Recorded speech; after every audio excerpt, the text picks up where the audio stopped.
मध्य-पूर्व आशियामध्ये युद्धजन्य परिस्थितीमुळे भारतामध्ये इंधन टंचाई जी झालेली आहे त्याच्यामध्ये LPG गॅस हा भारत नेहमी आयात करतो आणि ही आयात प्रक्रिया थांबल्यामुळे संपूर्ण भारतात आणि भारताबरोबर पुण्यात देखील इंधन टंचाईचा सामना सगळ्यांनाच करावा लागत आहे।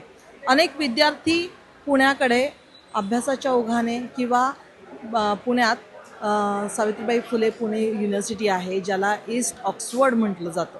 या ठिकाणी अभ्यासाला येणाऱ्या या विद्यार्थ्यांना मात्र या इंधन टंचाईचा संपूर्णपणे सामना करावा लागत आहे। कारण याला असंच आहे, जे कॅन्टीनमधले पुणे युनिव्हर्सिटीमधल्या कॅन्टीनमधले जे LPGचे गॅस आहेत ते संपुष्टात आलेले आहेत आणि त्याच्यामुळे खूप सारे फूड काउंटर जे आहेत जे सावित्रीबाई फुले पुणे युनिव्हर्सिटीमध्ये फूड काउंटर आणि फूड स्टॉल तयार करण्यात आले होते त्यातले निम्म्यापेक्षा अर्धे हे स्टॉल बंद झालेले आहेत। त्याच्यामुळे कालांतराने या मुलांना वडापाव, सामोसा, चाट खाऊनच दिवस काढावे लागतात। कुठेही पोळी भाजी वगैरे असं मिळत नाही आहे आणि साहजिकच या सगळ्याचा परिणाम हा त्यांच्या अभ्यासावर देखील होतो। कारण जर पोटाचं आरोग्य चांगलं तर मानसिक आरोग्य चांगलं आणि मानसिक आरोग्य चांगलं तर मग त्यांना अभ्यासाला देखील मुभा मिळू शकते। मात्र या सगळ्याचा सामना आता या सर्व मुलांना करावा लागत आहे। कॅन्टीनमधली काय परिस्थिती आहे आपण त्यांच्याकडून जाणून घेणार आहोत। काय सांगशील, इंधन टंचाईचा हा सगळा परिणाम जो आहे तो पुणे युनिव्हर्सिटीच्या कॅन्टीनवर कसा बघायला मिळतो? मॅडम, सध्या तुम्ही इथं बघत आहात की फक्त इथं 2च कॅन्टीन सध्या चालू आहेत, इतर स्टॉल सगळे बंद आहेत। त्याचा परिणाम विद्यार्थ्यांना कमी प्रमाणात जेवण आणि ज्या मेस सध्या चालू आहे तिथं एक भाजी फक्त दिली जाते। शनिवारी कुलसचिव मॅडमनी परिपत्रक जारी केलेलं आहे की विद्यार्थ्यांनी निश्चिंत राहावे म्हणजे काय राहावे। तुम्ही सध्या बघतात स्टॉल सगळे बंद पडलेले आहेत आणि ज्या मेस चालू आहे तिथं एकच भाजी दिली जाते किंवा खूप कमी प्रमाणात अन्न दिलं जाते। तर विद्यापीठाने काही या संदर्भात उपाययोजना केलेली नाही आहे आणि आता सध्या समोर इंटरनल असेल एक्सटर्नल असेल एक्झाम सध्या विद्यार्थ्यांसमोर आहेत। या काळात विद्यार्थ्यांना अशी परेशानी होत आहे आणि विद्यापीठ प्रशासनाने जिल्हाधिकारी असेल किंवा राज्य सरकार असेल याच्याशी कम्युनिकेशन करून काही इंधनाची व्यवस्था अद्याप केलेली नाही आहे। विद्यार्थ्यांसमोर एक खूप मोठं संकट आहे आणि विद्यार्थ्यांमध्ये खूप असंतोष आहे आणि द्वंद्व आहे की विद्यापीठाने काय व्यवस्था केली यासाठी। नक्कीच आता परीक्षेचा काळ चालू आहे, खूप साऱ्या जणांची परीक्षा चालू आहे। अशा या परीक्षेच्या काळातच विद्यार्थ्यांना कमी अन्न दिलं जात आहे। काय सांगाल, पण रेट तर पूर्ण घेतात युनिव्हर्सिटीकडून? येस, जसं आपण बघू शकतो की आता जसं रिफॅक्टरी किंवा बाकी इतर मेस आहेत त्यामध्ये जे त्यांचे ठरलेले रेट आहेत तेच ते सध्या घेतात, पण त्यांनी देणारे जे क्वांटिटी आहे जेवणाची त्यामध्ये कुठंतरी कमी किंवा क्वालिटीमध्ये कुठंतरी कमी करण्याचा प्रयत्न आता सुरू झालेला आहे। जसं की पहिले 2 भाज्या, एक सुक्की आणि एक रस्सा भाजी असं ठरलेलं होतं, पण त्यामध्ये आता एक भाजी कमी केलेली आहे त्यांनी। जसं आपल्याला सगळ्यांनाच माहिती आहे की पुणे युनिव्हर्सिटीमध्ये जवळपास 90 ते 95% हे विद्यार्थी बाहेरून शिक्षण घेण्यासाठी येतात। जर त्या मुलांना व्यवस्थित जेवण नाही मिळलं मेसमध्ये किंवा बाहेरही तर मग त्यांना घरी जाण्याशिवाय दुसरा पर्याय राहणार नाही। अभ्यासाच्या या काळामध्ये किंवा परीक्षेच्या या काळामध्ये जर व्यवस्थित त्यांना अन्नपुरवठा झाला नाही या इंधन टंचाईमुळे तर या विद्यार्थ्यांना परीक्षेला देखील मुकावं लागणार आहे आणि त्यांना साहजिकच जर व्यवस्थित 2 वेळेचं जेवण नाही मिळालं तर त्यांना घरचा रस्ता हा गाठावा लागणार आहे। याच्यावरच आपण या विद्यार्थ्यांकडून जाणून घेणार काय नेमक्या समस्या कोणत्या कोणत्या।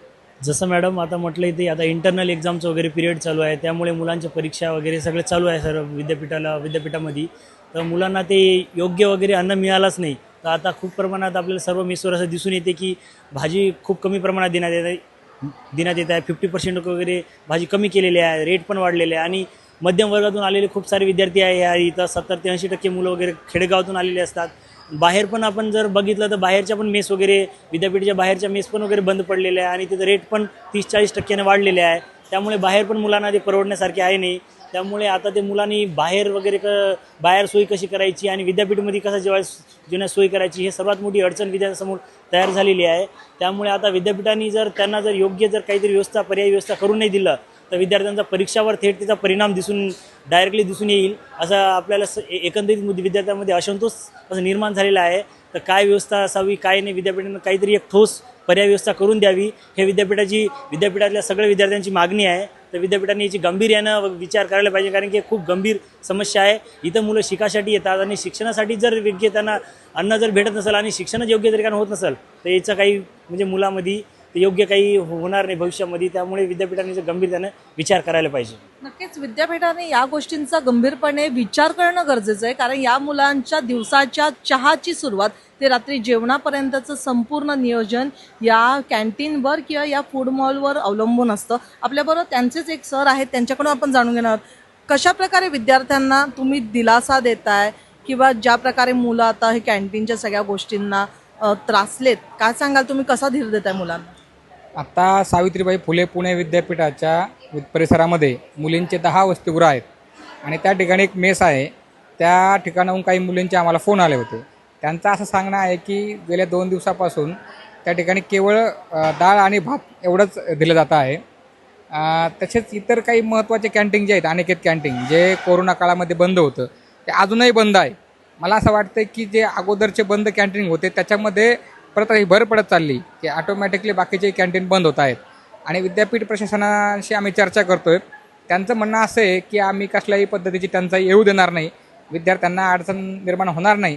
परंतु तुम्ही आता बघू शकता या ठिकाणी आपण ज्या ठिकाणी उभे आहोत त्या ठिकाणी एकूण सगळ्या 8 गाळ्यांपैकी फक्त 2 गाळे या ठिकाणी सुरू आहेत आणि त्याच्यामध्ये एक गाळा चाट आणि बाकी स्नॅक सेंटर आहे. म्हणजे चपाती भाजी विद्यार्थ्यांना मिळणं खूप कठीण झालेलं आहे. आता आमच्या सहकाऱ्यांनी सांगितलं की परीक्षेचा काळ आहे आणि अशा परिस्थितीमध्ये विद्यार्थी घरी जाऊ शकत नाहीत.